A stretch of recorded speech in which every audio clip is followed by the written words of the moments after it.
Os homens do fraco não deixam nada por cobrar.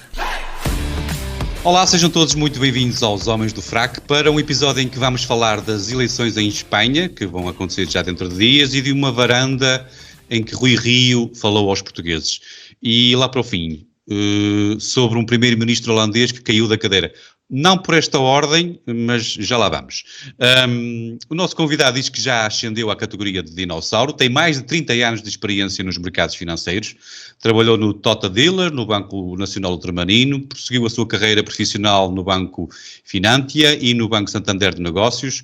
Foi daqui até que deu um salto para a Espanha e 20 anos de aventuras e desventuras por terras de Castela abençoaram-no com uma mulher e 4 filhos e uma joint venture do BBVA com a Société Générale, que atende ao nome de Altura Markets, onde é responsável pelo negócio em Portugal. Como é um dinossauro, palavras dele, foi durante o Triássico que se licenciou em Gestão de Empresas pela Universidade Católica, para pouco depois fazer um Master em Finanças no ISCTE. Já no Cretácico, assim é que é, completou essa formação com um programa de doutoramento na Universidade Rei Juan Carlos, em Economia da Escola Austríaca, onde foi discípulo do professor Jesus Huerta de Soto, o mais ilustre anarcocapitalista deste lado do Atlântico. Aproveitando o estatuto de dinossauro ainda, e enquanto o cometa não chega, diz ele, vai perorando no Observador a pedido da Oficina da Liberdade sobre temas tão diversos como a economia, da escola austríaca, claro, a história do liberalismo e a sociedade da variedade baixa. Neste momento encontra-se a ultimar um capítulo para um livro com vários autores que a oficina lançará lá mais para o final do ano sobre a polarização da sociedade atual. Ricardo Dias de Sousa, muito obrigado pela tua disponibilidade, pela simpatia e pela curiosidade em nos visitares. Seja muito bem-vindo a este antro de cobranças difíceis. E já agora eu queria te perguntar como é que estava o tempo aí em Espanha. Ora bem, obrigado, boa noite por me terem convidado. Eu é que agradeço, porque o vosso programa é bastante interessante e podem-se falar as coisas, é sempre agradável. Começando pelo final, o tempo está ótimo, é verão, estão 33 graus às 10 da noite, estavam 36 agora mesmo. Já tive que ver aqui o telejornal, todos os problemas de recordes de calor, a entrevistarem as pessoas porque está calor, e eu digo, é verão, quer dizer, a Espanha nunca foi conhecida pelo verão ser fresquinho, não é? Estavas à espera de neve, nesta altura do ano, é habitual? Sim, há pessoas que estavam à espera de neve. Aqui há 3 anos nevou nos Pirineus em junho, mas parece que não foi tão importante. Há uma coisa curiosa que é, eu desde que vivo em Madrid, porque vivo aqui há 20 anos, desde há uns 4, 5 anos para cá, que no verão vou para o norte de Espanha, exatamente porque não faz calor. Então eu acho graça às pessoas que vêm para aqui, para a praia, e depois queixam-se do calor, porque há alternativas, que é ir para o norte, onde estão 24 graus, 23 graus, 25 graus, e é muito agradável. Mas muito bem. Muito bem. Já muito agora, interrompo do dinossauro, porque tem a sua graça, que é quando eu cheguei aos mercados, quando eu era um jovem, quando aquelas pessoas mais velhas, toda a gente dizia, esse já é um dinossauro dos mercados, porque eu vi esta expressão há muitos anos. E de repente, quando vocês me pediram para fazer um currículo, disse, eu tenho que reconhecer que agora sou eu o dinossauro dos mercados já, portanto... Agora és mesmo um dinossauro. Agora sou eu, os mais novos a referir-se a mim como um dinossauro dos mercados. Muito bem. E nada, pois, disponham.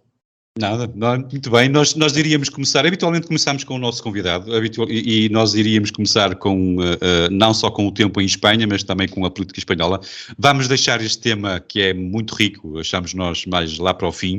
Hoje, ao contrário do que é habitual, vamos começar com o tema, com o nosso, que trazido pelo Gonçalo, portanto, exatamente ao contrário do que é habitual.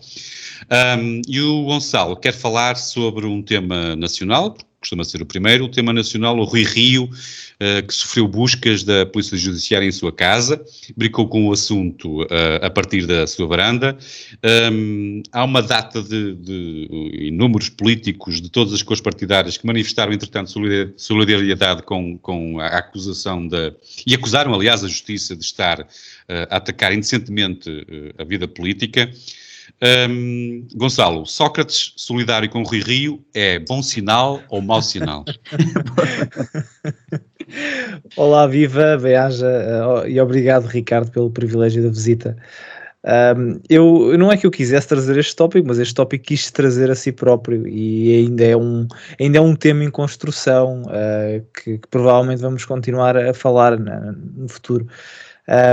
Parece que existem essas suspeitas de um esquema de pagamento de ordenados a funcionários do PSD, e esses ordenados, salários, vão ser pagos com recursos a verbas da Assembleia da República, que são destinadas a cargos, são exclusivamente destinadas à assessoria dos grupos parlamentares.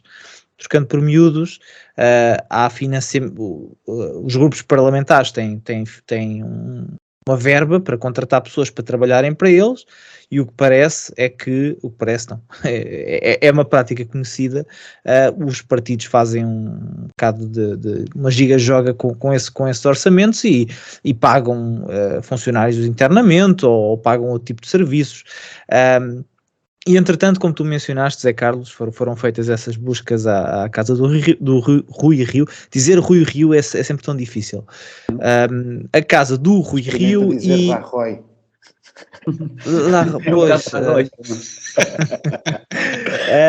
E entretanto também fizeram as buscas à sede do PSD.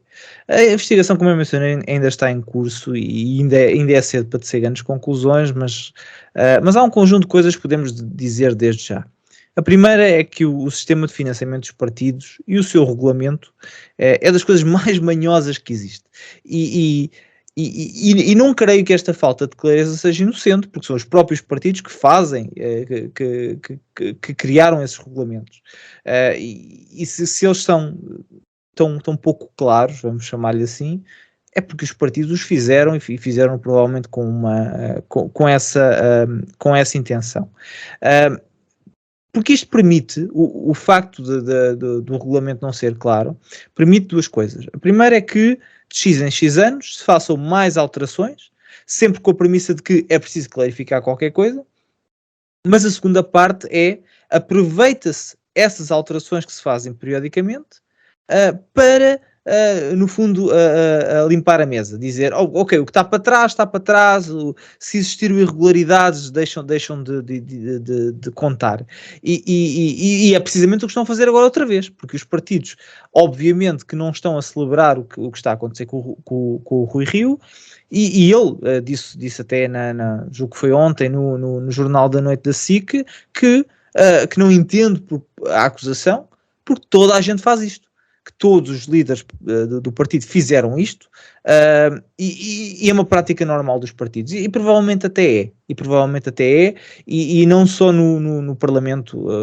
Nacional, provavelmente se fôssemos aos Parlamentos Regionais, se fôssemos às Assembleias Municipais, íamos encontrar coisas que nem nos passa pela cabeça. Deve haver empregadas domésticas a ser pagas pelo dinheiro das autarquias, aqui sou eu a fantasiar, mas provavelmente deve haver coisas desse tipo, porque não há controle. Tipo de empregadas domésticas. É assim, se ainda fossem dessas que tu estás a insinuar, eu até entendia. Eu? Sim, tu e essa mente conspurcada. A maioria dos partidos não faz grandes comentários, até se está a mostrar solidário, e entretanto vai-se fazer uma reforma qualquer e daqui a algum tempo não se vai falar mais nisto. O segundo ponto que é também importante dizer é que o excesso de moralismo tende a acabar desta forma. O Rui Rio prometeu o tão falado banho de ética. E na política, como na vida, as pessoas não precisam dizer que são honestas. Ou as que passam a vida a dizer que são honestas acabam muitas vezes a fazer este tipo de figuras parvas. E não é o único.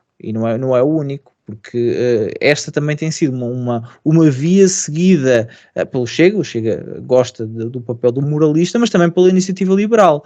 E mais uma vez, não vou desenvolver muito mais este tópico, porque estou certo que ainda vamos falar mais no futuro, mas cada um tem as novelas mexicanas que merece, e nós temos o Rui Rio. O Rui Rio é uma personagem que vale a pena falar. E tem um Twitter muito engraçado. Eu acho que vale a pena seguir o Rui Rio no Twitter também. Muita gente desconfiava ter assessores a fazer-lhe os tweets precisamente pelo surrealismo de algum deles. Sim, eu lembro que há uns tempos ele estava a falar de gajas e não sei o quê. Pá, assim, Rui, o que é que se passa contigo? Não pode, o homem não pode falar disso, pá, pô.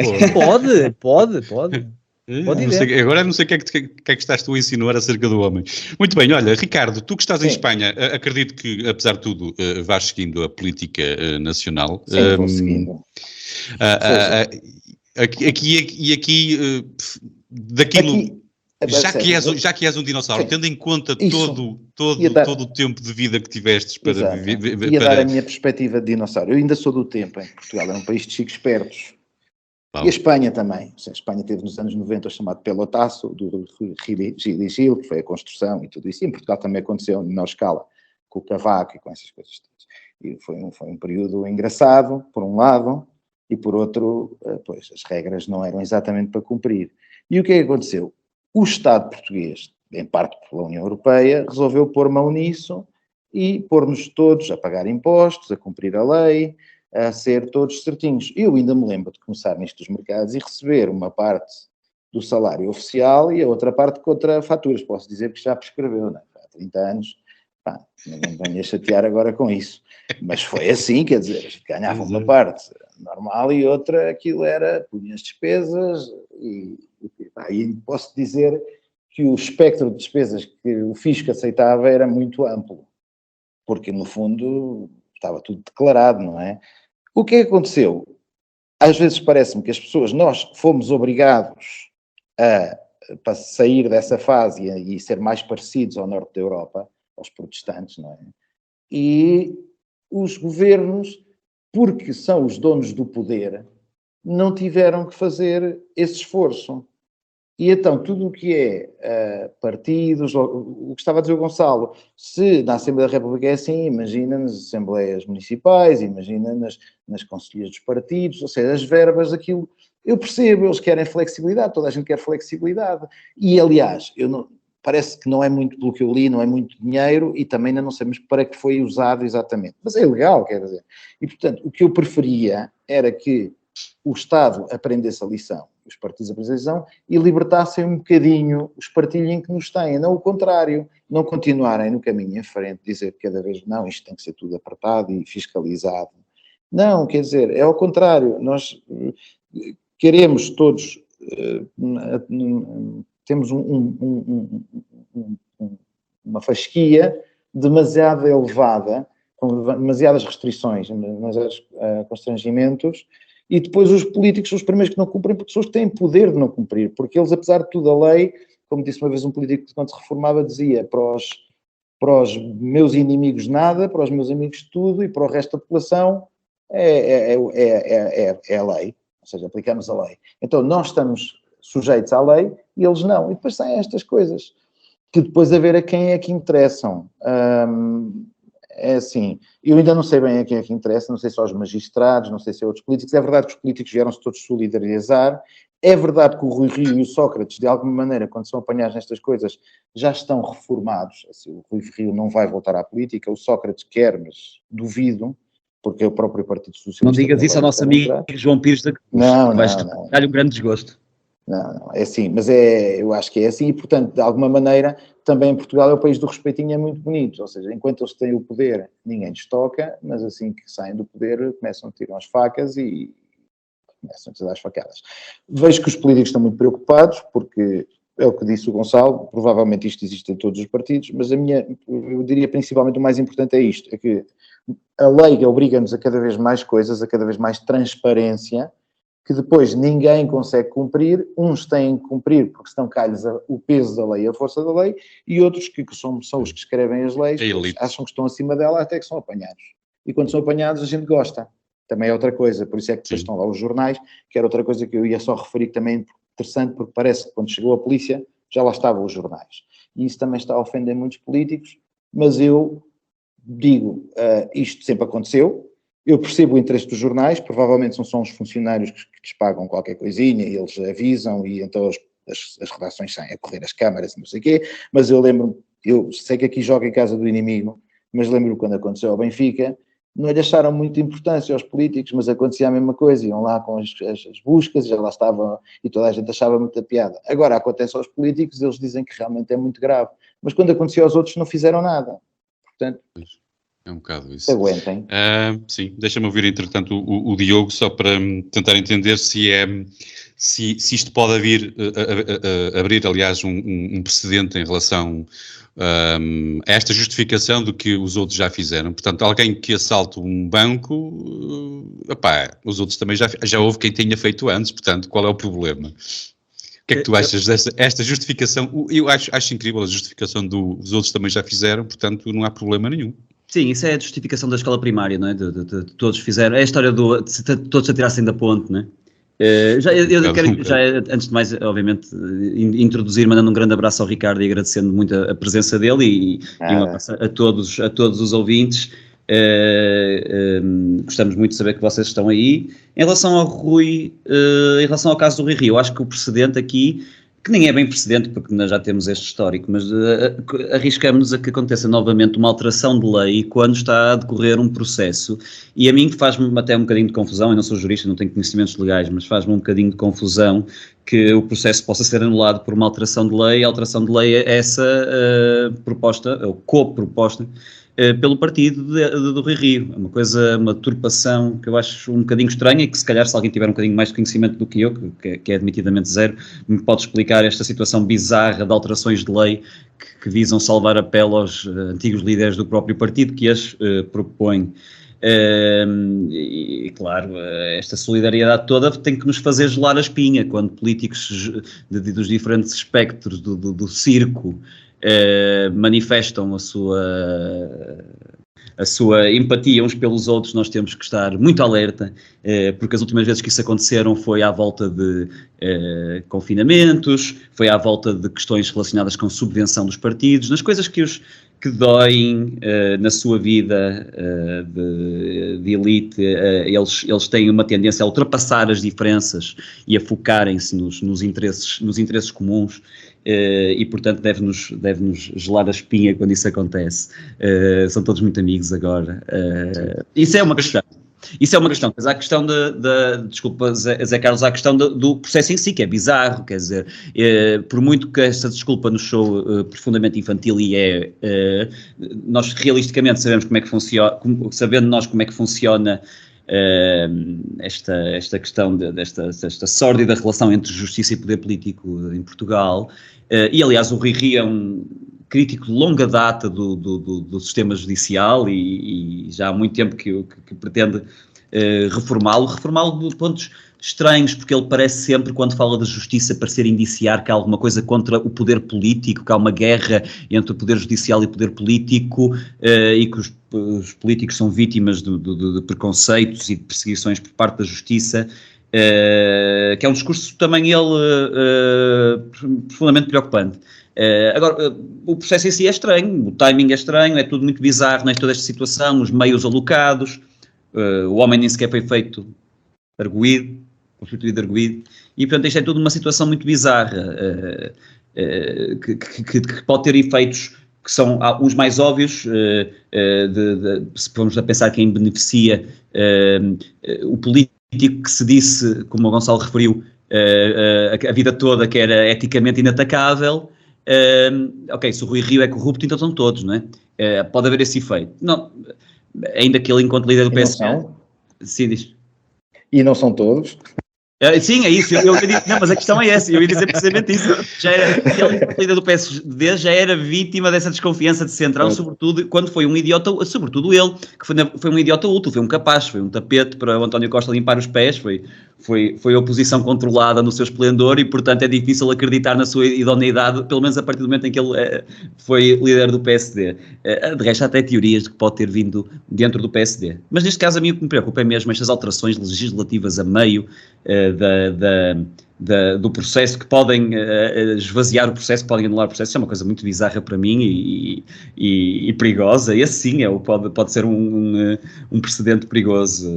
As desculpas desfarrapadas de perseguição, Sócrates tornou-as icónicas, mas vem a acompanhar muitos políticos quando são apanhados nestes casos. Também não é de hoje.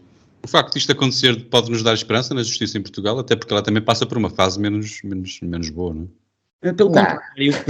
Pelo contrário, porque foram cometidos crimes muito mais graves por políticos nos últimos tempos e isso não tem sido alvo de aparato. Ainda houve um acórdão do Tribunal Constitucional que basicamente disse que tudo o que nos fizeram nos últimos 2 anos foi ilegal e consequências zero.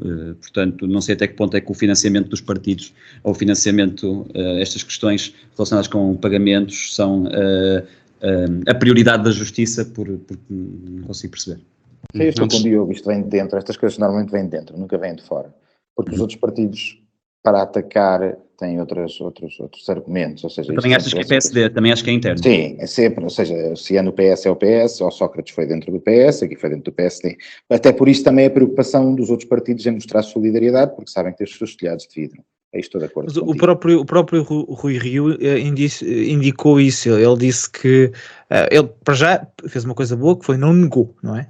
Se calhar é óbvio demais, não podia negar, mas ele não negou. O que ele disse foi que que fez algumas mudanças internamente, ou seja, há pessoas que recebiam, ele até deu o exemplo das irmãs gêmeas, em que uma recebia o dobro do salário da outra, e então ele harmonizou alguns salários no PSD, e obviamente quem levou cortes poderá ter-se sentido injustiçado e, aliás, o PSD é conhecido por estes ataques internos, não é? Já com esta situação da Câmara de Lisboa, desta investigação manhosa, também parece que existiu ali qualquer coisa interna a aparecer. Portanto, provavelmente foi isso mesmo, alguém que não gostou de alguma coisa e meteu a boca no trombone, eu julgo que foi a Polícia Judiciária, é obrigada a investigar a partir do momento em que há uma acusação. Mas a Mariana recebe o dobro da Joana? Mas cá também trabalha o dobro. Ele devia estar, ele na altura deu este exemplo, ela utilizou esta imagem, mas ele tinha acabado de ver algum filme com... Ele misturou tudo. É normal, neste caso. Muito bem, vamos avançar então, vamos dar um saltinho até à Holanda. O Diogo Hofbauer quer falar do primeiro-ministro holandês que se demitiu. E eu, quer dizer, nós ontem estávamos a falar que já te estavas a preparar para dar um saltinho até a Holanda, portanto tu estás-te mesmo a preparar, já começas aqui a preocupar-te com a política holandesa, o que é que se passa? Atenção, já não é a primeira vez que eu falo do Marco Rutte aqui, já sim, é a terceira ou a quarta, é uma das minhas... E sempre de forma carinhosa, não é? Sempre de forma carinhosa, tenho um carinho muito grande por Marco Rutte. Marco Rutte é um homem, foi um dos líderes mundiais mais covideiros, apesar da sociedade holandesa ser das menos covideiras da Europa. E isso aconteceu porque Marco Rutte, como eu tive a oportunidade de explicar no clipe que se tornou viral no Twitter, é fruto da escola Young Leaders da WEF. E, portanto, como tal, há valores mais altos que se levantaram, não é? E é particularmente irónico, sobretudo vindo de um líder de um partido que se chama Partido do Povo pela Liberdade e pela Democracia, um partido que atacou as liberdades de uma forma absolutamente vil, tem uma dose extra de ironia. Ora bem, o Parlamento holandês tem a particularidade de ser bastante fragmentado, o que obriga a constantes coligações entre os partidos, o que não impediu, na verdade, Marco Rutte de ser o primeiro-ministro há mais tempo em funções na Europa, creio que foi 13 anos primeiro-ministro. Eu sei que o Costa parece há mais tempo, mas não foi é menos. O tempo psicológico é que se calhar é maior. O peso. Quando o tempo demora mais a passar, mas é em anos de cão. O tempo do Costa é tudo em anos de cão. Mas de facto esta permanência de um líder num parlamento tão fragmentado diz muito sobre a sua capacidade de sedução, que eu imagino que o canto da sereia que ele faz nas negociações não seja só seu, porque sendo ele um puppet, há sempre um puppet master e há incentivos maiores vindos de cima, mas de facto esta coligação rebentou. E consta que terá arrebentado, pelo menos esta é a justificação oficial a propósito da política de imigração, da política de asilo, e até relacionado com aquela questão que o Gonçalo trouxe há uns episódios atrás, da imposição de um número obrigatório de requerentes de asilo, de refugiados, nos países europeus, imposto pela União Europeia, e naturalmente que isso já terá causado alguma fricção nas políticas nacionais e este terá sido um dos casos. Mas creio que houve aqui uma combinação de vários fatores, porque tudo isto vem na sequência naturalmente de outro tema que eu próprio também já trouxe aqui, que foi a vitória do Partido dos Agricultores nas regionais, algo que nos tem que dar profunda esperança, independentemente do partido, começa a constar, se bem que isto agora depois é sempre difícil perceber em quem é que podemos confiar e não, e já consta que os agricultores podem também ser oposição relativamente controlada. Chegou-se a falar, porque entretanto o Marco Rutte disse que na sequência desta demissão e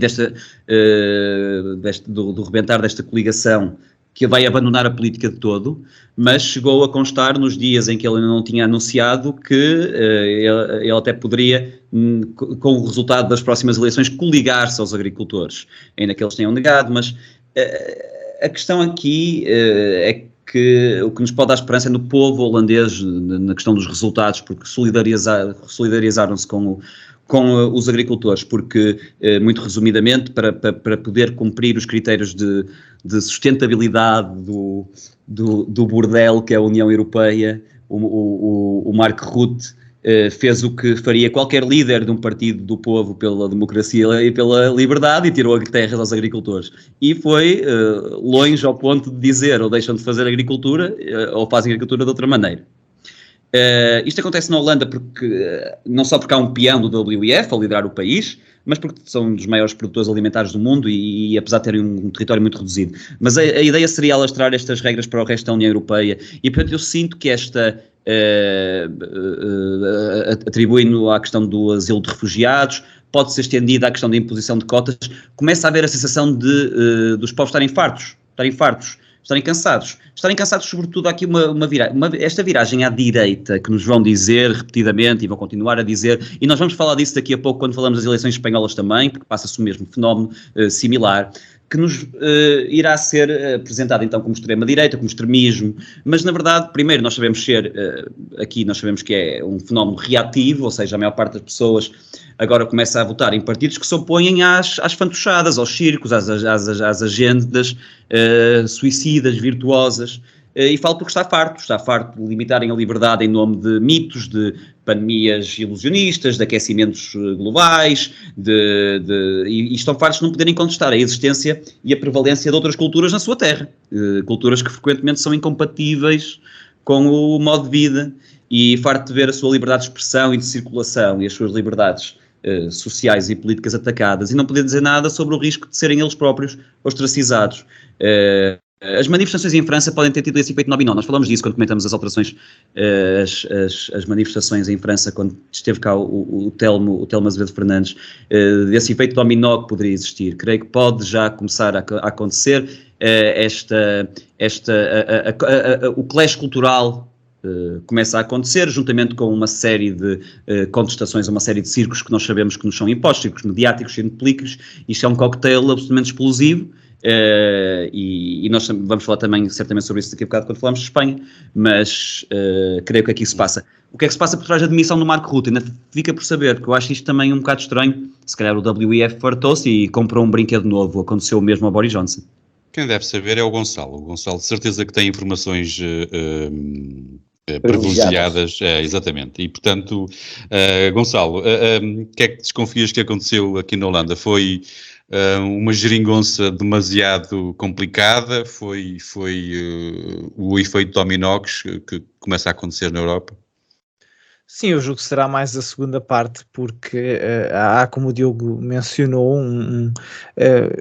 eu não sei se não havia antes um protesto da parte das pessoas. O que me parece é que neste momento nós estamos a perceber, também as redes ajudam um bocado a isso, que há mais pessoas fartas e então as redes que até agora trabalharam um bocado contra a democracia em algumas circunstâncias acabam por juntar pessoas que estão insatisfeitas e que se começam a organizar, que era uma coisa que não acontecia antes. Nós andávamos aqui feitos malucos aos gritos, mas o caso da Holanda, em que as pessoas juntaram-se e criaram um partido e ganharam eleições regionais, e isso provavelmente assustará algumas das elites também que o Diogo mencionou. Mas o que parece que estalou foi mesmo a questão dos refugiados e independentemente da posição que tenhamos sobre essa questão, sobre a questão dos refugiados, e há muitas sensibilidades e há bons argumentos de ambos os lados, e eu julgo que nós falámos extensivamente sobre isso, ou com alguma extensão no episódio que gravámos com o João Pires da Cruz, mas a verdade é que a decisão de receber refugiados em números tão significativos não é uma questão menor. Não estamos a falar de uma decisão cotidiana e sem impacto. E eu até não sou grande fã da democracia direta, mas se os governos querem tomar decisões estruturais na demografia dos países, então só têm duas possibilidades. Ou tinham isso nos seus programas eleitorais, ou então têm que consultar a população.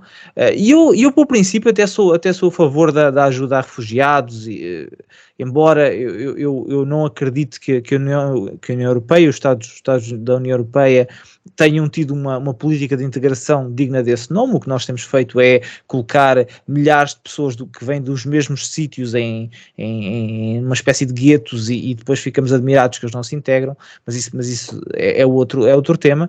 Mas nestas políticas globalistas que sistematicamente atentam contra a democracia e contra a vontade das pessoas, é preciso entender que as pessoas têm que ser consultadas, e não necessariamente em referendos. Eu, como já mencionei, não sou grande fã dos referendos, mas a União Europeia não pode decidir unilateralmente que os países têm que receber não sei quantos milhões de refugiados. Os governos desses países não podem aceitar essa instrução quando as pessoas não votaram naquilo. Quem votou no governo holandês não votou num aumento de 1/3 do número de refugiados. Aliás, eles nem tinham votado sequer no número anterior, mas um aumento de 1/3 sem que haja qualquer vontade popular à volta disso. Isso obviamente gera anticorpos. Já se notou na Itália, não é? O governo italiano é um resultado disso. A Suécia também, que acabou por eleger um governo de direita. E a Finlândia, não é? A Finlândia também, que expulsou outro dos puppets do World Economic Forum, e agora na Holanda, e vamos ver se não por outro lado, vamos ver se não descamba demasiado para o outro lado, porque muitas das vezes o contra-movimento também não vem das melhores inspirações, não é? Mas é preciso começar a dizer que não, é esses globalistas, esses lacaios, porque senão qualquer dia não temos o mais pequeno controle na nossa vida, a democracia passa a ser só uma ficção. Ricardo, estamos quase aqui a passar a estafeta para eu só vou dizer, trazer. Infelizmente não sou tão otimista como o Diogo. Ou seja, eu percebo que há um movimento que as pessoas protestam, mas curiosamente, acho que, por exemplo, o Vox ou o Chega ou alguns partidos destes que apareceram, que são logo apelidados de fascistas e coisas assim, realmente o fascismo que eles querem impor é aquelas 3 décadas de ouro do pós-guerra europeu. E realmente uma das coisas que tinham essas 3 décadas de ouro, pelo menos no papel, eram bastante homogéneas do ponto de vista das sociedades, porque depois da Segunda Guerra Mundial, basicamente as fronteiras ficaram quase as mesmas, mas mandavam as pessoas todas que eram de outros países, os húngaros para a Hungria, os polacos para a Polónia. Para a Polónia houve algumas diferenças, mas os franceses para a França, porque havia muitos franceses na Alemanha. E então fizeram uns países homogéneos. Claro, isto começou-se logo a perverter pouco depois, com o crescimento económico, os portugueses, os espanhóis, os italianos a emigrar para lá, mas de qualquer maneira são católicos, não são cristãos, não eram muito diferentes, mas quer dizer, quando as pessoas votam no Chega e quando votam no Vox, o que eles querem é voltar a este tempo de um Estado que, por um lado, é verdade que era muito mais homogéneo do ponto de vista étnico, se quisermos, mas que nem sequer é a questão mais importante. É um Estado que era também muito garantista no que se chama os direitos sociais. Portanto, as pessoas querem, como é que se diz em Portugal, é chuvaneira e sol do naval, ou é o contrário, É chuva do naval. E é um bocadinho o problema que tem essa reação, porque por exemplo, falando do Vox, é o caso que eu conheço mais, o Vox era um partido que até apareceu com um programa bastante liberal, tem uma pessoa que é da parte económica que é bastante mais liberal que os outros, mas eu tenho a ideia que quando chegar ao governo, as pessoas não querem tanta mudança como parece que querem, se calhar, Diogo, ou seja, e ainda por cima querem um Estado que faliu, quando desapareceu o padrão ouro, e o padrão ouro desapareceu porque esse Estado faliu. E depois andámos com as privatizações e tudo a tentar remendar esse Estado, que foi o que fez. Ou seja, é verdade que as privatizações na Inglaterra, sobretudo e na França, inclusivamente o Mitterrand teve que privatizar, criaram uma prosperidade que foi aguentando este Estado social. E depois foi a borbulha da dívida. Ou seja, estivemos a encher a dívida, cada vez que havia uma recessão, pois os bancos centrais aumentavam os balanços e agora fizemos a loucura total, que foi aumentar completamente os balanços. Aqui já se começa a notar a minha escola austríaca, e agora estamos a começar a ter inflação. Portanto, temos um problema muito grande que é, provavelmente, o que temos, obviamente que está falido, e o Diogo tem razão quando diz que ainda bem que protestam contra isto, mas o que as pessoas querem também não vão ter. E esse é o grande problema. O que é que vai vir a seguir? Não sei. E pronto. Mas o que é que tu achas que te levou à demissão já agora? O que é que achas Eu juro que influenciou? Não percebi, porque começaram a falar de questões de corrupção, que umas são de 2018 e outras são inclusivamente de 2011 ou 2012, quando ele chegou ao poder. Eu acho que é um plano, é uma estratégia dele, ou seja, ele não vai abandonar a política, isto é como os presidentes do futebol, não vou dar nome, do Pinto da Costa, por exemplo, que diz que não vai às próximas eleições e depois aparece sempre, não é? Achas que o Ruto vai em frente?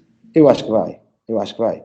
Só se não o deixarem, porque depois há estas questões na política que é, quando saíste, há muita gente do teu próprio partido, por exemplo, o Boris Johnson, acho que nunca pensou abandonar a política. Só que de repente foi ultrapassado. Mas é isso, podem-se cansar do boneco, querem brincar com outro. Claro.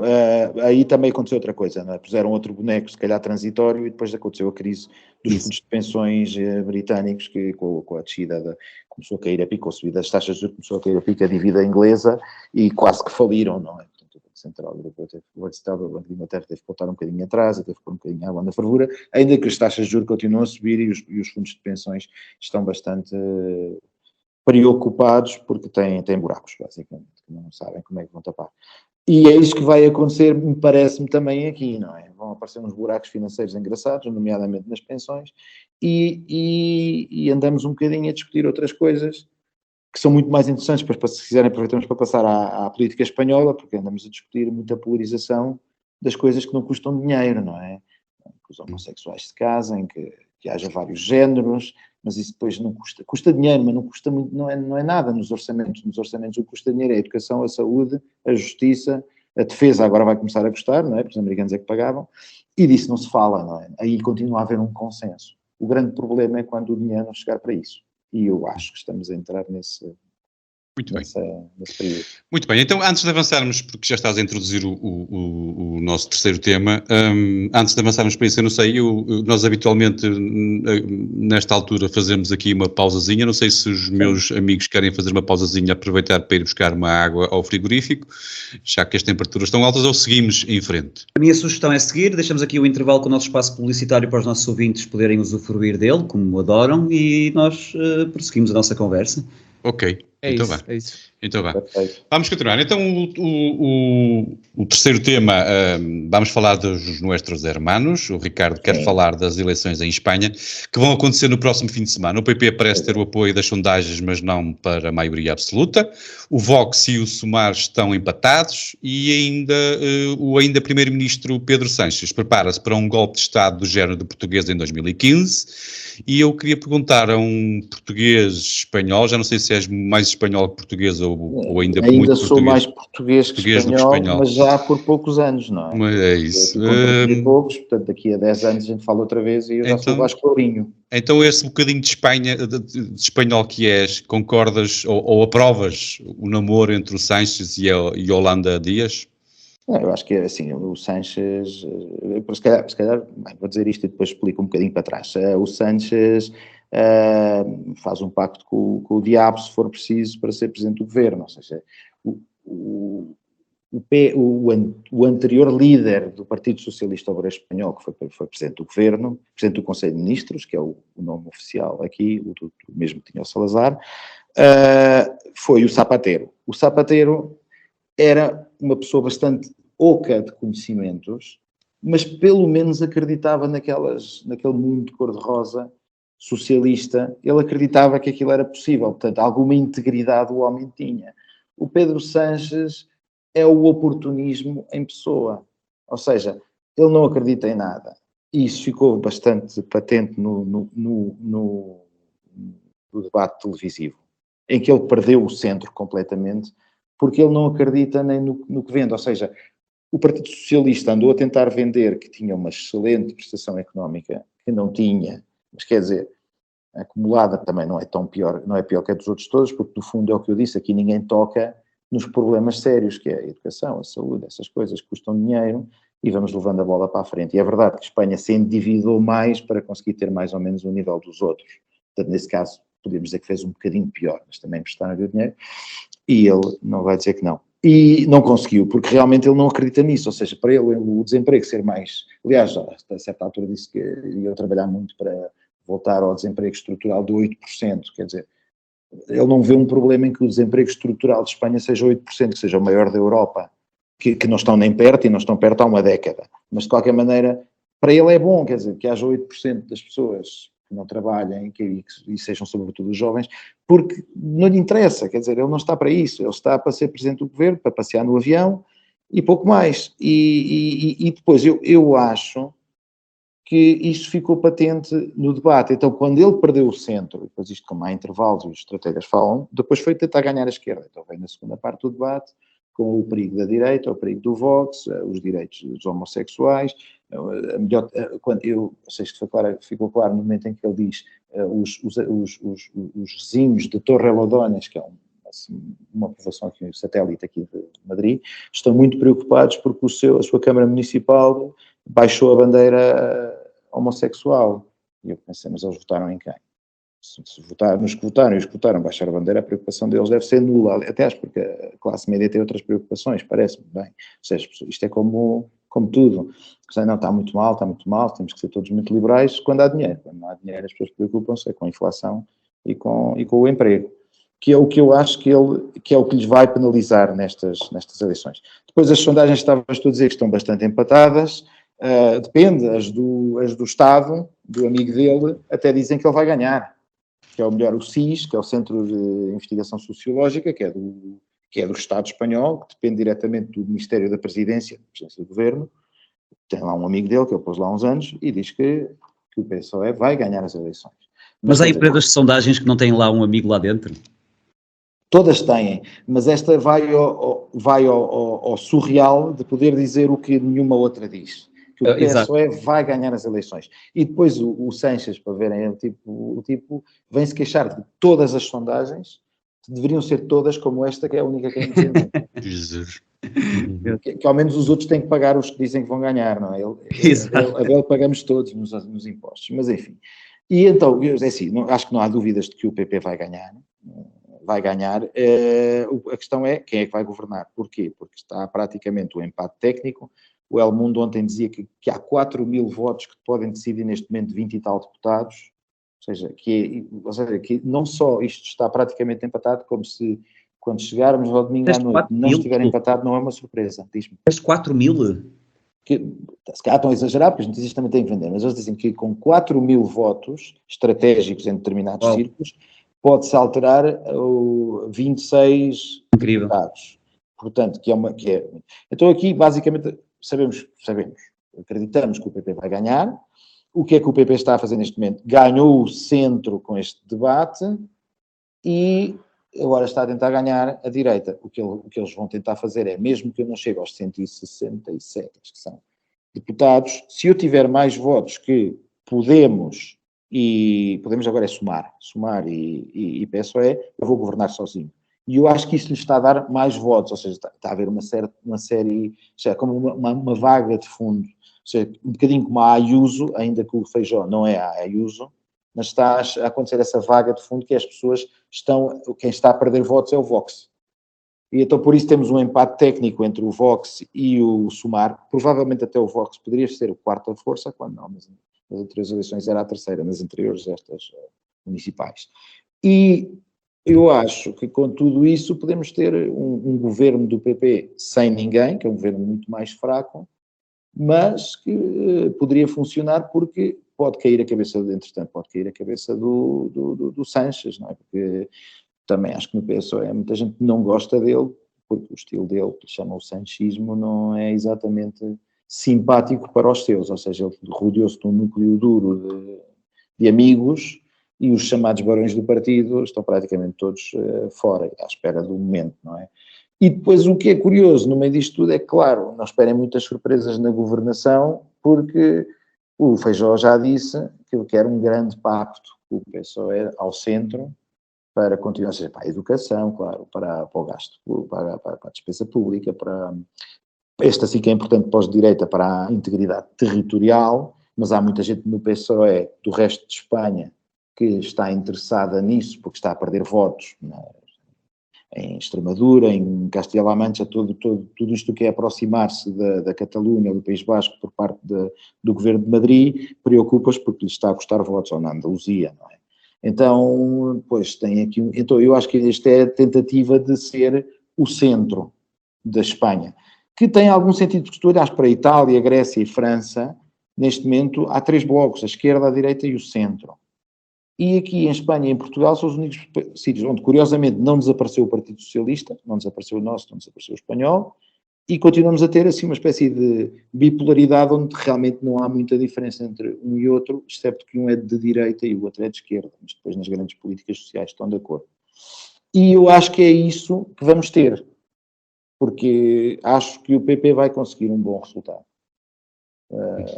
Mas que, vai ser o mais interessante. Mas, que não, mas é isso, desculpa, Zé Carlos, não sei se a pergunta que ias fazer era relacionada com isto, mas então a tua aposta vai não para uma procura do Vox para governar, mas de um centrão, é isso? Sim, mas sem que o PSOE entre no governo, sim. Eu acho que ele vai conseguir um bom resultado, porque lhe saiu bem o debate público e eu acho que claramente ganhou o centro. Depois, ou seja, saíram-lhe bem uma série de coisas que são tiros no pé. Por exemplo, o que é que o Sanches fez quando viu os resultados das eleições autonómicas? Marcar eleições para agora, que as pessoas vão de férias. Pensando que os deles são muito mais fiéis, e é verdade, há mais fidelidade no Partido Socialista Obreiro que no PP. Só que está a acontecer o contrário. Quer dizer, as pessoas do Partido Socialista não estão muito contentes com ele e se calhar não vão deixar de ir à praia ou não vão voltar da praia para votar.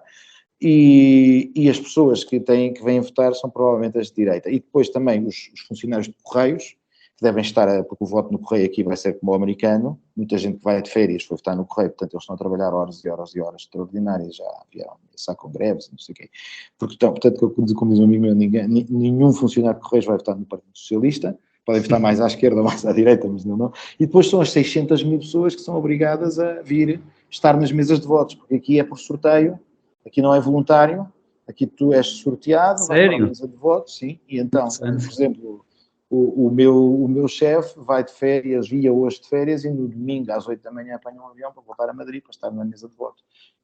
E ele até simpatiza bastante com o Partido Socialista e como podem calcular... Como é que eles garantem a heterogeneidade da mesa? Não garantem, é por sorteio. Depois eles têm uma coisa, os partidos têm uma coisa que se chama os apoderados, que são pessoas do partido que estão nas mesas de voto a vigiar, que não há, mas não são, aliás, o sistema é bastante arcaico e se quisesse, eu acho que até poderia ser manipulável. Porquê?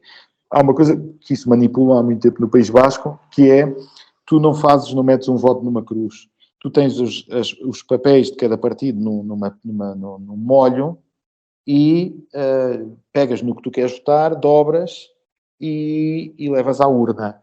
O que é que acontece no País Basco? Acontecia que esses papéis nunca estão dentro do sítio onde tu vais votar, estão sempre fora, para as pessoas verem se tu vais votar nos nacionalistas ou não. Depois, amigos meus que estiveram na mesa de votos disseram que o presidente da mesa, portanto, escreve-se põe-se o resultado num papel, o presidente da mesa leva esse papel aqui ao centro, em Madrid, ao centro das eleições, e os votos rasgam-se. Portanto, se ele quiser mudar o número... Mas isso faz lembrar as eleições... Se conseguir outro papel, tens de coordenar bem, mas se tu conseguires uns quantos presentes, falsificar o sorteio, pôr os teus amigos de presidentes de mesas em muitos sítios e levarem cópias, depois é uma questão de entregar outro papel. É tão Esse fácil que processo isso. faz-me mesmo muito lembrar, não tanto esta segunda parte, mas a parte de ter os boletins da parte de fora para ver quem que boletim é que as pessoas pegavam, faz-me lembrar as eleições do Porto, há uns anos quando eu fui, era lista única, eu fui votar e a minha ideia era votar contra a lista única, mas não havia voto sim ou não, ou a favor ou contra, havia... Quem queria votar recebíamos um boletim que era enorme já agora e colorido, e quem queria votar depositava imediatamente o boletim, porque nós recebíamos o boletim de voto em frente à urna e se não quiséssemos mexer, votávamos logo. Se o voto fosse na lista única era só colocar e pronto. Quem quisesse votar em qualquer outra coisa, que necessariamente resultaria em voto branco ou nulo, teria que ir para uma zona especial atrás, no bar do Dragão, para escrever, ou seja, toda a gente que estava nessa zona especial sabia-se que não votava na lista única. É o chamado voto stalinista, não é? Que é braço no ar e o que não levantou o braço depois fica sem ele. Chama-se o Congresso à Búlgara. Mas deixa-me voltar um bocadinho atrás na história. O que aconteceu, o que é que tu achas que pode ter levado o Pedro Sánchez a cometer este ato de harakiri? Quer dizer, ele imaginou que poderia acontecer o mesmo que aconteceu em Portugal. António Costa amuou e os portugueses tiveram piedade. Não sei, é assim, uma coisa eu acho que aconteceu. Esta gente não é tão inteligente como parece, ou seja... Isso já desconfiava. Ainda é menos do que parece. É exato, não é assim, não estou a dizer isto para ofender ninguém. Eu também não sou tão inteligente como pareço, ou como tento parecer, mas quer dizer, cometem erros, seja, e quem diz estes diz gestores de grandes empresas, toda a gente comete erros, portanto não é por aí. Imagino que ele não tenha sido exatamente surpreendido pelo resultado das eleições e tenha decidido, porque é verdade que as eleições à noite sabes o resultado e ele às 11 da manhã do dia seguinte já estava a anunciar. E foi um bocadinho surpresa. Eu imagino que ele já tinha vários cenários em cima da mesa. Se os resultados forem piores ou melhores, portanto não vou dizer também que foi uma coisa que ele tenha, de repente, ficou nervoso ou excitado e disse isto, todos por caraças que eu amanhã... Mas foi uma calamidade os resultados. Mas acho que foi um pouco, se isto for uma calamidade, vamos fazer isto. E depois há aquela coisa de ninguém querer contrariar o chefe, quando começas a ter estes círculos, que também pode acontecer. Porque já não é a primeira vez que ele comete este erro. Ele cometeu o erro de quando foi voltar a ir a eleições, quando não conseguiu ser presidente do governo à primeira. E na segunda, depois, até teve que pactar com um Podemos que tinha perdido votos nas eleições. Então foram a correr pô-los no governo, ou seja, porque os dois estavam a perder. Portanto, cometeram o mesmo erro. E depois é curioso, porque todos estes tipos se vendem como grandes estrategas, e é verdade, durante a vida toda andaram a fazer isto, não é? Eleições e listas e não sei o quê, mas eu acho que cometem erros. E ele aqui claramente cometeu um erro, porque achou que os dele iam votar e os do outro não iam votar, até porque o Feijóo chegou há pouco tempo, não é conhecido. O que o tramou foi o debate, porque o Feijóo saiu do debate como se fosse um estadista e ele como se fosse o tipo meio desequilibrado. Até, normalmente, ou seja, há décadas, e é isso, suponho que é a mesma coisa, que já nenhum candidato ganha os debates. Aqui é sempre empate, cada um diz que mas o Ventura perde-os. Sim, claro. Não, mas eu digo entre os principais, e aqui era assim, e até o El País no dia a seguir disse que o Feijóo ganhou o debate, ou seja, quando é assim. Então agora o que é que eles andam, a estratégia agora é dizer que o outro é um mentiroso, ou seja, tudo o que ele disse no debate que ganhou era mentira, porque disse que o PP tinha aumentado as reformas, o IPC, e não era o IPC. Sim, que aumentou todos os anos, mas não era o IPC, portanto é um grande mentiroso, não é? Quando este disse coisas piores e só, como ele disse numa entrevista, mudei de opinião. Disse que nunca ia governar com o Podemos, depois apareceu com o governo e disse, mudei de opinião. Portanto, o outro é mentiroso. Mas enfim, eu acho que tudo isso ele vai pagar, porque resultou um personagem bastante oco de conteúdo. Ou seja, é um tipo alto, com bom aspecto, gosta de andar no avião, de aparecer, mas depois não tem uma ideia para o país, não tem, e não tem sequer, não consegue disfarçar, fingir que tem conteúdo. Não tem. Mas a hipótese de de uma geringonça em Espanha pode acontecer? Sim, sim. Que tem outro problema, por isso é que eu digo isso, até de alguma maneira, para estarmos entretidos, era o melhor resultado. Porquê? Porque para acontecer uma geringonça neste momento, eu julgo que ele precisa de todos os partidos que não sejam o Vox e o PP. E se assim for, precisa dos independentistas. E eu tenho ideia que os catalães vão-lhes fazer um ultimato, querem um referendo na Catalunha. E então aí é que eu quero ver o que é que o Sánchez, ou seja, se o partido tem poder para o parar ou não, porque ele assina, ou seja, não tenho a menor dúvida. Dizes que ele assina o acordo com essa premissa do referendo? Ele assina o que for preciso para ser presidente do governo. Estamos a falar de um tipo que foi afastado do partido e se recusou a sair. Tiveram que ameaçar, que vinha a polícia, pelo ser do escritório é aqui ao lado, o Partido Socialista é aqui muito perto da minha casa, tiveram que ameaçar-os do partido, que iam chamar a polícia, para ele finalmente abandonar as instalações. Portanto, não tenho a menor dúvida que ele pacta com quem quer que seja. Outra coisa é que consiga vender esse pacto dentro do próprio partido, e isso depende da força interna que ele tenha. Mas sim, seria interessante ver se ele conseguia a maior geringonça da história das geringonças. Deixa-me ouvir aqui o Diogo. Tu achas que, há pouco estávamos a falar, quando falávamos da Holanda, de que isto pode ter um efeito dominó, este efeito, aquilo que aparentemente pode acontecer em Espanha, o PP ganhar, pode ter uma... Sim, acho que foi evidente nas eleições locais esse resultado, ou pelo menos essa insatisfação.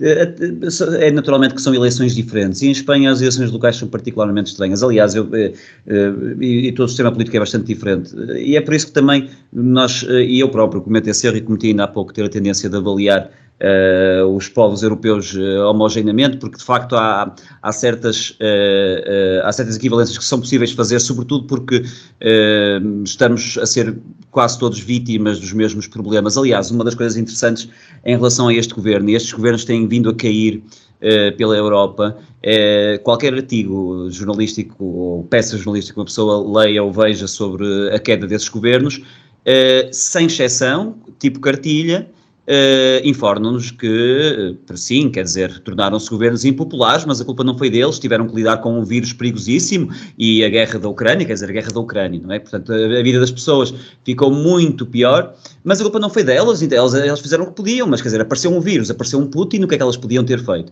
Este disclaimer aparece em quase todas as peças jornalísticas sobre a queda destes governos que temos vindo a falar, o Marco Ruto, o Sánchez e todos os outros. O Sánchez tentou vender isso, longo do debate, foi a primeira coisa que disse quando chegou ao debate. É verdade, podia ter sido melhor, mas tivemos uma pandemia e uma guerra. Evidente, não há ninguém, mas isso, pronto, é o que, e é fácil e vende, a pandemia em particular vende, a guerra da Ucrânia já começa a cansar um bocadinho, mas a pandemia, as pessoas dizem que, claro, as pessoas fizeram os possíveis, preferem atribuir tudo o que foi feito de absurdo à estupidez do que à maldade, mas não os punem nem por uma coisa nem por outra. Eu acho que aqui pode haver esses fenómenos homogéneos, mas eu também estava mais interessado em ouvir o Ricardo, precisamente porque está mais por dentro das questões da sociedade. E dito isto, tem alguma... eu já tinha uma pergunta para fazer há pouco ao Ricardo. A questão, o Ricardo falou da questão dos partidos regionais, e a minha dúvida nem é tanto relacionada com estas eleições em particular, mas se me puderes a mim esclarecer e até eventualmente aos ouvintes em relação a esta questão, como é que funciona esta história e que são múltiplos partidos regionais no Parlamento Nacional? Como é que isto funciona e qual é a orientação política deles? É indiferente? Vão variando? Como é que isto funciona? Bem, é assim, os partidos, há dois tipos de partidos regionais, vamos chamar os partidos regionais nacionais, que são os que chegam ao Parlamento Nacional, e os que não chegam, que existem também. Ou seja, tu vais a Castilha-León e não há nenhum partido de Castilha-León no Congresso dos Deputados de Espanha, mas quando há eleições locais têm lugares, existem esses partidos, porque eu acho que são uma boa maneira de conseguir verbas, e são partidos que ainda por cima preocupam-se muito com isso, com conseguir que a União Europeia mande fundos, então acabam por ter o seu eleitorado. Depois, são independentistas que gostam dos fundos da União Europeia, percebo. Sim, mas aliás é uma coisa que a União Europeia fomentou, já não é do nosso tempo, não é nem do meu tempo de dinossauro, é dos anos 70, todos estes partidos, os verdes, mas também partidos agrícolas que apareceram na Áustria, partidos do Tirol que apareceram na Itália, não sei o quê, tudo isto foi muito fomentado pela União Europeia para que os Estados-membros tivessem menos poder no fundo foi para minar um bocadinho por dentro, então saíram todos estes apoios ao desenvolvimento das regiões menos favoráveis diretamente da Europa, serviu para isso, serviu para a consolidação europeia, ou seja, os burocratas europeus aí foram espertos, no sentido de que quiseram construir uma Europa e perceberam que alimentar estas bocas ajudava muito. Depois temos os partidos nacionalistas que beneficiam da média de onde, por isso o Vox o que quer fazer é um círculo eleitoral nacional, porque estamos a falar de partidos que com 300 mil votos podem conseguir 10, 15 deputados. O Partido Comunista, nos últimos tempos, antes de desaparecer, com 3 milhões de votos conseguia 2 ou 3 deputados. Porquê? Porque o voto estava espalhado por toda a península e estes partidos, o que é que acontece? Estão bastante focados, ainda por cima, e por isso chegam ao Parlamento Nacional e os outros menos, alguns chegam, a coligação canária pode chegar a ter um, mas estes chegam porque estão em zonas com muita população, como é o País Basco e a Catalunha, e portanto têm muitos deputados, e portanto conseguem muitos deputados. E depois, durante 30 anos, sobretudo aos catalães, andaram-lhes a parar os golpes. Porquê? Porque tipicamente tivemos governos estáveis do Partido Socialista e do Partido Popular, e antes da UPyD, que governavam com o apoio dos catalães, do Convergência e União em primeiro lugar, e mais tarde, ultimamente, a esquerda catalana. E então, estes partidos conseguiram grandes apoios, por exemplo, tudo que é a política de educação, a política linguística, todas essas coisas conseguiram isso porque lhe foi entregue pelos partidos, agora o Partido Socialista menos, mas o Partido Popular que se quer colocar como grande garante da unidade de Espanha, mas durante muitos anos governou com eles e, quer dizer, pôs lá a semente do separatismo, por chamar-lhe de alguma maneira. Depois, estes partidos são tipicamente de direita e de esquerda, ao contrário do que se possa pensar. E, tipicamente, ganhavam os partidos de direita. Portanto, o Partido Nacionalista Vasco é de direita e a Convergência e União era de direita e agora o Juntos per Catalunha é de direita. Ainda que todos eles são anti-PP. E foi isso que o Sánchez aproveitou para fazer a tal geringonça. Que estes dois partidos também tenham aceito participar com ele. Bem, no caso da Catalunha era fácil, porque ele prometeu os indultos e prometeu tudo isso. No caso do País Basco, se calhar, era mais complicado, mas terá prometido coisas, não sei. E então ele conseguiu que os partidos de direita votassem com ele. Sendo que estes partidos e também outros que apareceram, que se chama Teruel, existem, Teruel e a Coligação Canária, são partidos que entregam a solução de governo em troca de benesses, basicamente, ou seja, vendem o voto, servem para isso, mas conseguem. Também há outro que é o Bloco Galego, que já desapareceu praticamente, não sei se ainda tem deputados, mas basicamente vivem um bocadinho disso, de conseguir fundos para a região. E há pessoas que votam nisso, no fundo. O PP e o Vox podem se juntar? Achas possível, a tua opinião? Acho não só possível, como provável. Se não tiver mais remédio, o Feijóo vai se unir ao Vox. Aqui também acho, voltando um bocadinho atrás, porque é que o Sánchez teve pressa? Porque viu que ia haver acordos entre o PP e o Vox e as coisas são sempre piores quando se fala nelas que depois quando acontecem. Ou seja, e estamos a ver na Itália, no fundo, muitas das grandes questões, nenhum destes partidos, à esquerda ou à direita, vai tocar. Educação, saúde, essas coisas. E vemos na Europa também a Meloni, depois com alguma política de imigrantes, alguma coisa, mas tocamos sempre no que é barato e no que realmente dá-nos votos e popularidade do nosso lado, mas não mexe muito nas coisas. E, portanto, outra das razões que o Sánchez e a equipa dele tinha pensado é, se nós deixamos que eles façam os pactos, se deixamos que passem o verão e as pessoas vejam que, afinal, os homossexuais podem andar na rua, vamos ter um problema, não é? Afinal, as pessoas vão ver, afinal, quer dizer, isto é igual. Mas eu ia te perguntar isso, achas que então o Sánchez não queria dar tempo para que os governos regionais mostrassem que o papão da extrema-direita era injustificado, é isso? Era injustificado, e é injustificado, ou seja, eu tenho ideia disso, até porque há muita gente de esquerda, de Partido Comunista, que vota no Vox, é dizer, o que as pessoas querem que votam no Vox é voltar a esses 30 anos gloriosos, como chamaram em França, do pós-guerra, em que havia pleno emprego, havia serviços sociais caros e que se podiam pagar pela pirâmide etária, agora não se podem, porque não há pirâmide etária para sustentar isso, e havia a segurança social, e depois havia uma certa homogeneidade cultural, que é importante, isso. Portanto, essa homogeneidade cultural que é nada, é como o grande papão da ultradireita, mas é a única coisa que podia fazer espécie aos fanáticos do outro lado. E avaliando pelo que tu tens visto até agora daquilo que têm sido os governos regionais, nomeadamente aqueles que são de coligação, o que é que nós poderíamos esperar? Ainda não começaram, ou seja, estão a serem já acordos, já começaram a governar, mas não vai haver o verão, não é? Depois têm que aprovar os orçamentos, a partir daí é quando se vai ver alguma coisa. Essa história do verão é interessante porque eu próprio pensei nisso, as eleições no verão, nós temos sempre a preocupação de nós quase que marcamos as eleições 3 dias antes só porque a meteorologia nos garanta que há chuva, para garantir que os tugas não vão estar na esplanada, não é? Mas aqui chove pouco, menos no norte. No norte de Espanha chove muito, aqui o resto de Espanha é um deserto, não é?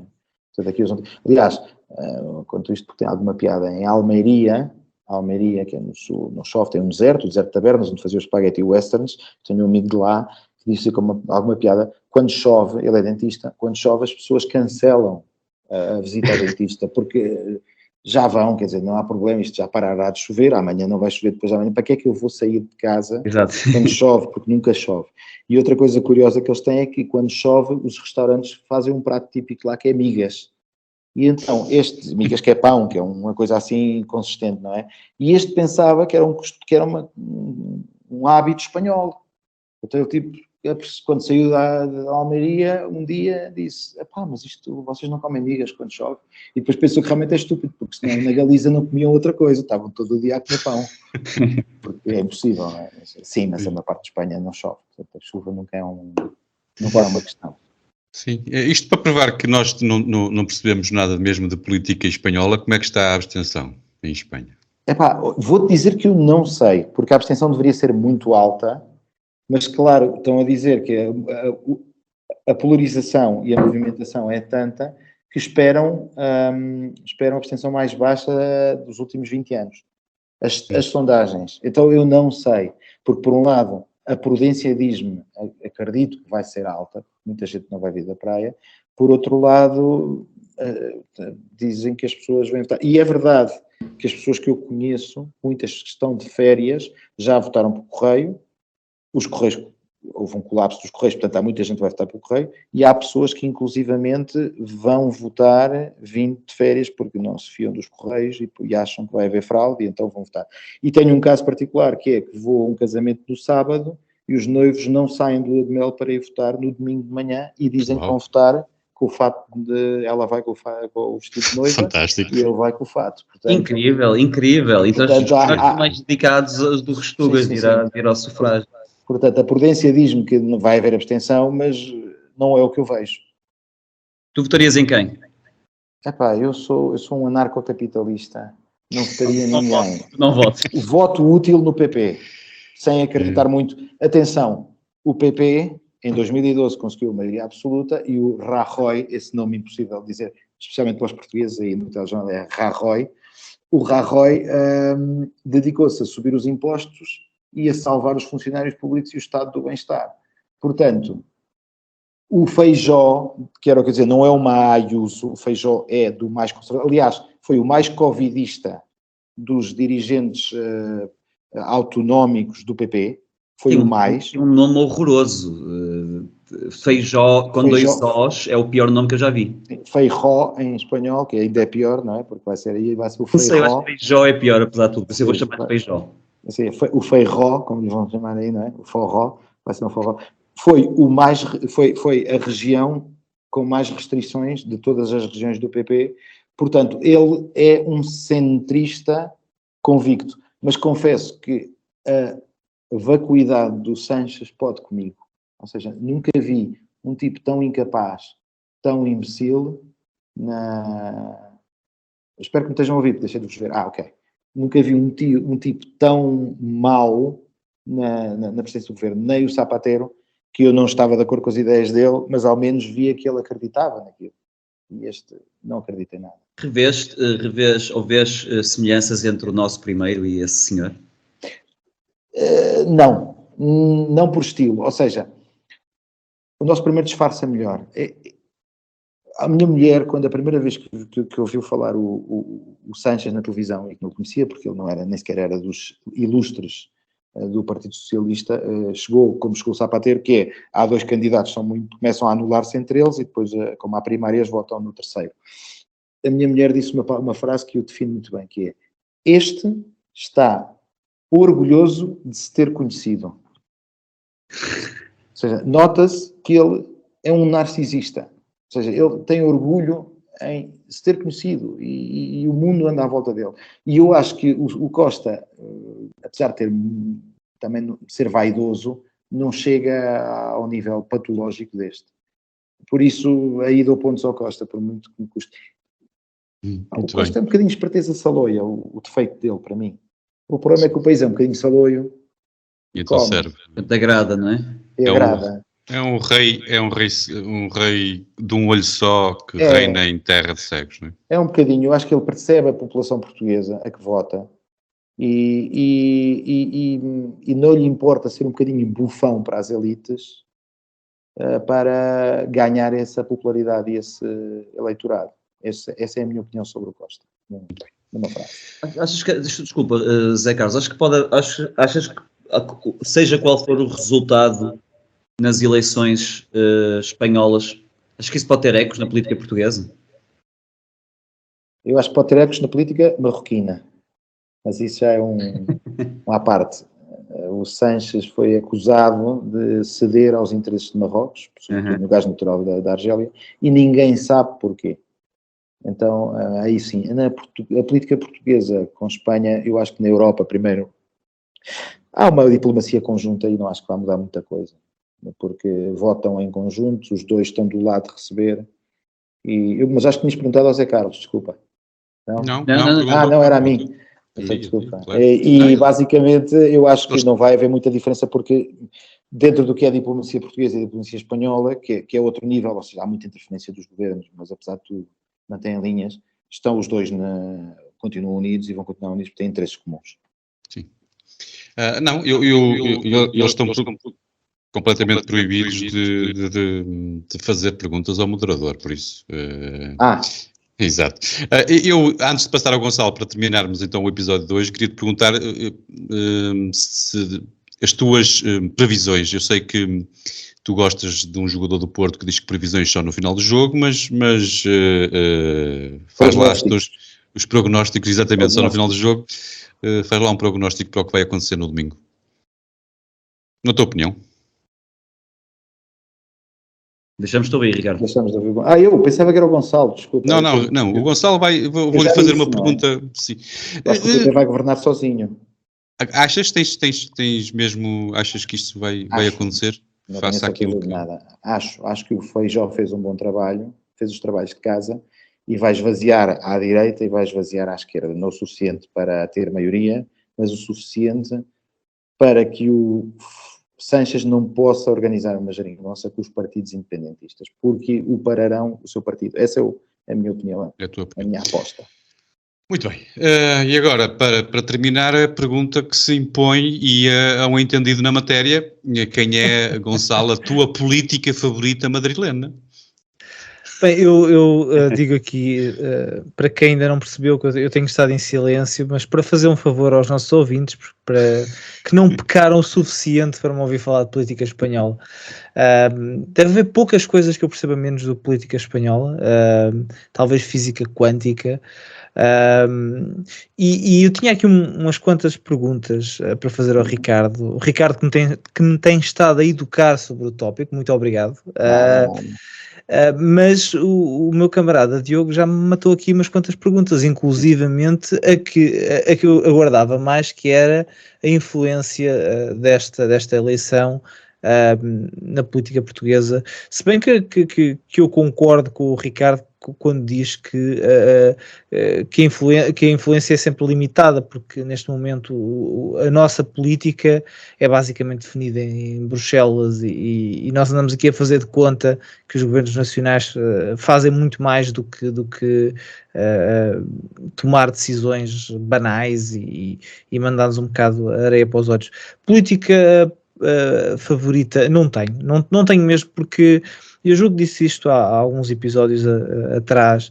Eu gasto mais tempo do que aquilo que eu devia em política portuguesa e norte-americana, e a dada altura da minha vida tive que decidir começar a fechar alguns canais.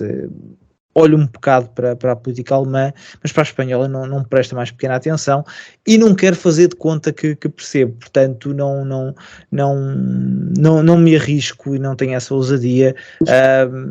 Mas pergunta já agora, ele diz que é proibido, mas já agora pergunta ao nosso moderador qual é a política favorita madrilena dele. Ele de certeza que tem. Eu devo-te dizer que gosto muito de uma tal Eva Aizpurua, apesar do nome basco. Como é que ela se chama? Eva. Sim. Eu vou dizer em português, não, porque em basco fica impossível de perceber. Aizpurua. Aizpurua. É Aizpurua. Que é da Esquerda Unida e eu nunca a ouvi falar. Exato. Mas quer dizer, se estamos a escolher uma política espanhola, assim, de repente, escolho esta. A política espanhola tem o dom, é capaz de ser, a italiana rivaliza, mas a política espanhola, a nível de políticas, e isto é uma conversa que as feministas de certeza que gostam, porque elas promovem as mulheres na política, e nós queremos também, a ideia de que nós não queremos mais mulheres na política está errada. Eu, por mim, eram exclusivamente mulheres na política, e por mim pode ser esta Eva, sem dúvida, podemos... Uma política de esquerda calada. Tínhamos a dos cidadãos, como é que chama? A Inês Arrimadas, mas o cidadão desapareceu e, portanto, não sei se... Por acaso, olha, esta era outra pergunta que eu tinha a fazer, não sei se o Gonçalo tinha alguma relativa a isto, mas eu depois acabei por também me esquecer. O que é que aconteceu ao cidadano, já agora, já que estamos a falar de políticas? Vai desaparecer, ainda não desapareceu. Não era a Iniciativa Liberal de Espanha? Não, era... Ou seja, os cidadãos, se calhar, aqui volta ao dinossauro, era o PRD. O Partido, como é que se chama, Revolucionário Democrático, não sei, o do IANES, mas também não é justo comparar isto.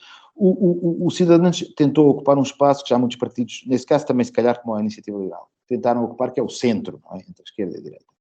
Mas o Cidadãos enganou-se, ou seja, o Ciudadanos era um partido que vinha da Catalunha, de pessoas de esquerda da Catalunha, portanto, muito mais ligadas aos socialistas, que estavam contra a política nacionalista da Catalunha, a política linguística, portanto, alguns intelectuais dali, e quiseram fazer uma plataforma de protesto e depois fizeram um partido. E aquilo era um partido de esquerda. E foi um partido que começou a ter muito sucesso na Catalunha e chegou a ganhar umas eleições, só que depois os outros juntaram-se todos, os nacionalistas juntaram-se todos para eles não governarem.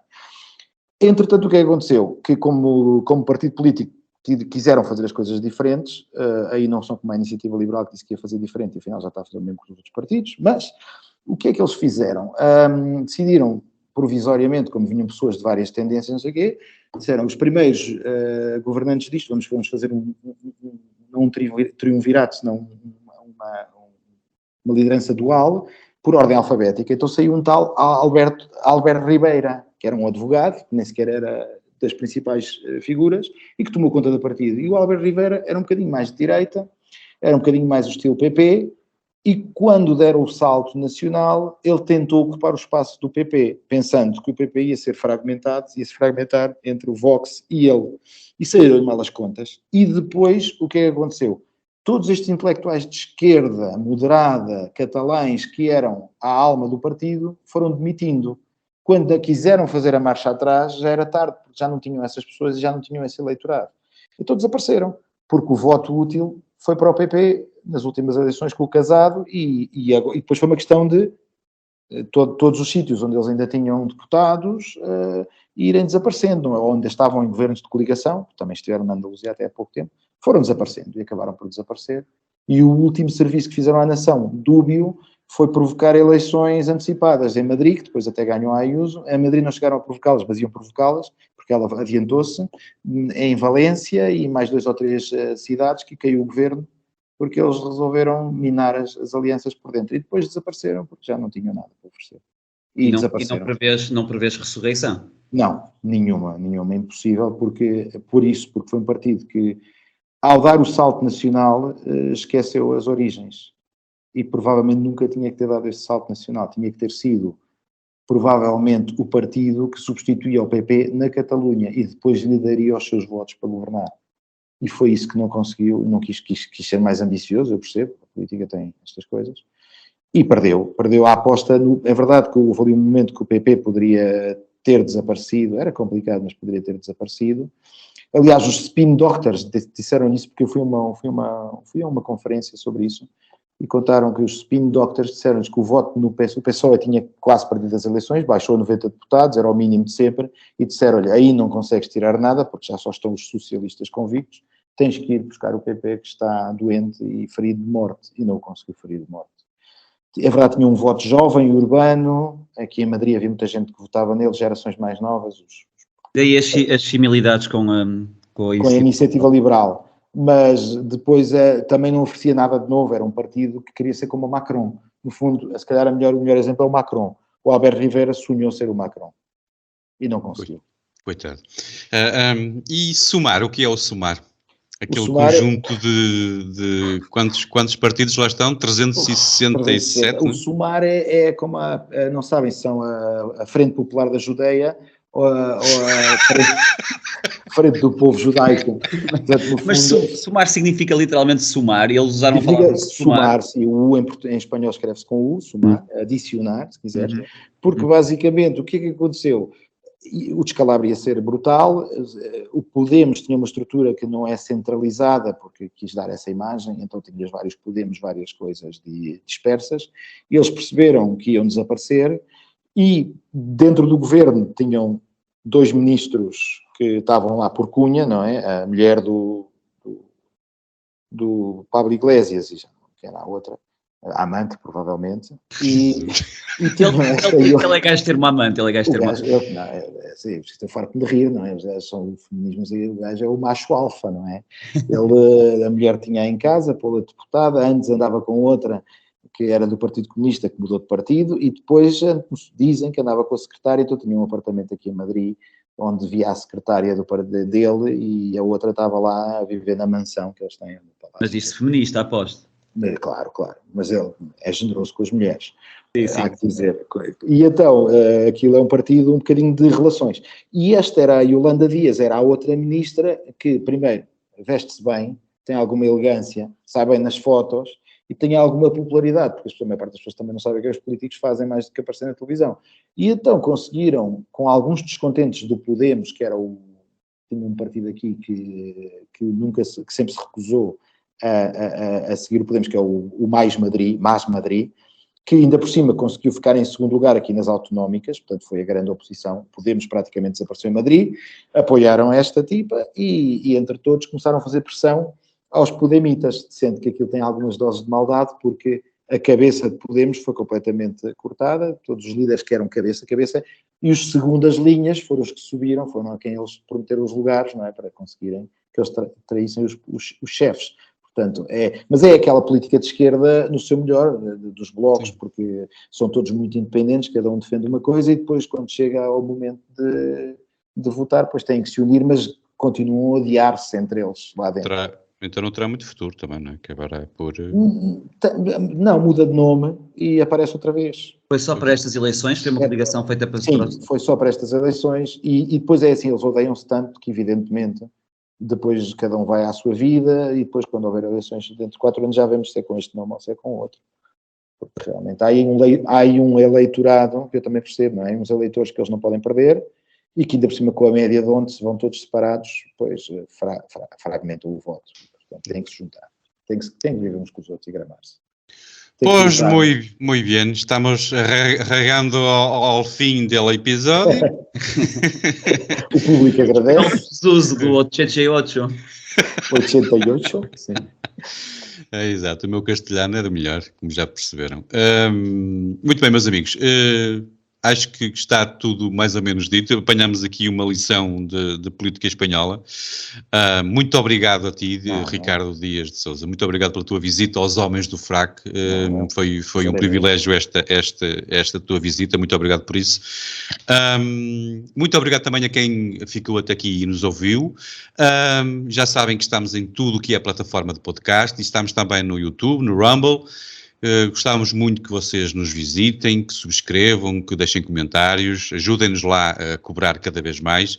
Se preferirem, podem visitar o www.homensdofrac.com e daqui é uma porta que vos leva à plataforma onde nos quiserem ver e ouvir, principalmente ouvir.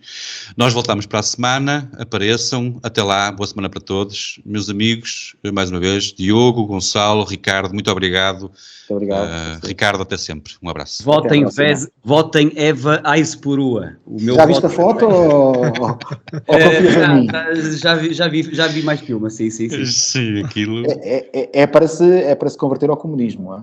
E completamente. Sim. Eu deixo aqui o meu apelo ao voto. Completamente. Os amanhãs que cantam. Completamente. Mas pronto. Vá. Ficamos assim. Meus amigos. Um grande abraço. Vá, uma Até boa para a semana para semana. todos. Até para a semana.